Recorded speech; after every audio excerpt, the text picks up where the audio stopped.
देता हूँ परिचय वन बाय वन। आ छे मारो मोटो भाई, जेने आखी जिंदगी અમારી હાટુ સંઘર્ષ કર્યો અને આજે ઈ પોતે ફોળના ભાવમાં રખડે છે। માર્કેટ માંથી વેપારીઓ પાસેથી હાડીઓના પોટલા હારી હારીને ઘરમાં ઘા કરે અને ઈ ઘા કરેલા પોટલા મારી ભાભી હાડીઓમાં ટિક્કી ચોટાડે, ટિક્કી ટિક્કી ટિક્કી ટિક્કી ટિક્કી। મારો ભાઈ મારી ભાભીને બહુ ટોર્ચર કરે। પપ્પા પપ્પા 10 રૂપિયા આપો ને।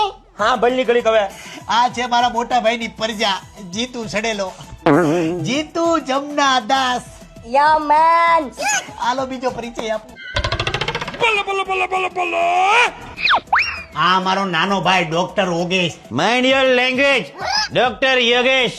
બહુ ભણો ને એટલે આવા ગાંડા જ થઈ જાવ, એટલે ઓછું ભણવું। જ્યારે આને ભણવાની જરૂર હતી ને ડોક્ટર બનવું હતું ને ત્યારે બહુ હાથ પગ જોઈ